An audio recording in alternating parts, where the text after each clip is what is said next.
While secret radiation experiments on thousands of Americans were going on in hospitals, the very public testing of nuclear weapons lasted from 1945 until the Nuclear Test Ban Treaty in 1963. Approximately 253 above-ground tests were conducted in the Pacific and continental United States, in which 200,000 military personnel took part.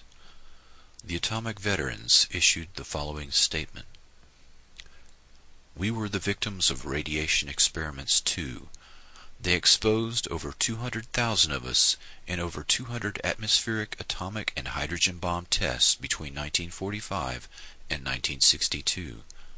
They deliberately bombed us with nuclear weapons and exposed us to deadly radioactivity to see how it would affect us and our equipment in nuclear warfare on land, sea, and air.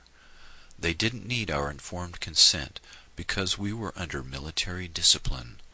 They devalued our lives too. They made us sterile. They crippled and killed our children.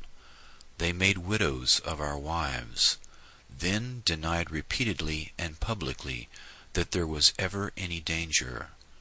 Say the lie often enough, and people will believe it. Of your company? Yes, sir, that's right. How many of your men do you think would volunteer to go up and be in one of those foxholes when the bomb went off?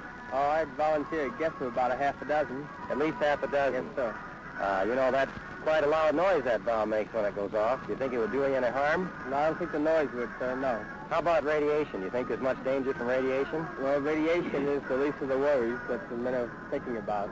I think most people thought that radiation was the greatest danger, didn't they? What did they learn We different? were, prior to our instructions here, we received a very thorough briefing before we even came into close to contact with it.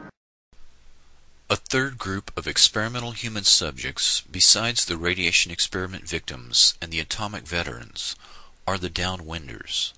This term refers to all the people exposed to radiation as a result of atmospheric testing.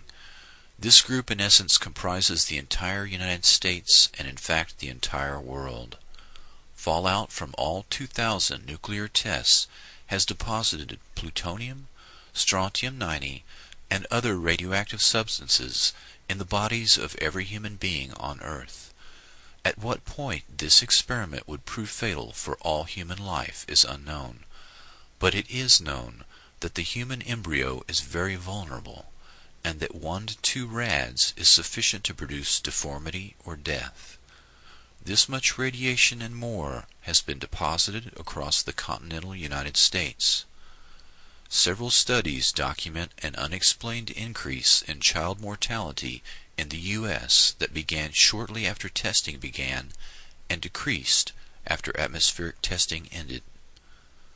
The government held hearings in the 1990s and gave monetary compensation to some individuals injected with plutonium, but not the thousands of others injured in secret testing.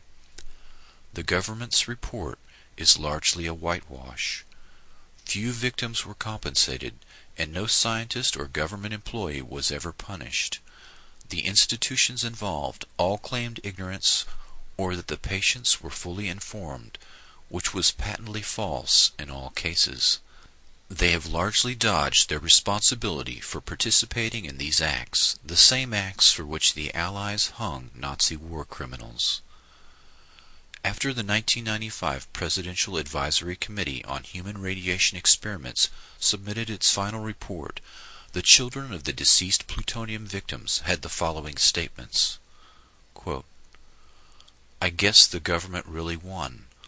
All the culprits that planned and executed this thing got away with it.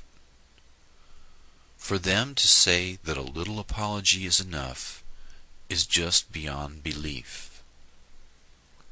I do feel betrayed, and I feel abused by this committee's report. Nuclear explosions produce plutonium oxide, which is deposited in the lungs and lymph nodes and cannot be detected in the urine. The human experimental subjects were injected with a different form, plutonium citrate or plutonium nitrate, which does not show up in the urine. 30 years of testing urine from those exposed in above-ground nuclear tests has led to thousands of tests that show a false negative, meaning that the tests were scientifically useless. It had all been for nothing. Mary Jean Connell, the only living victim of the plutonium experiments, when asked how she felt after receiving $100,000, merely replied, "I'm afraid it's going to happen again, you know."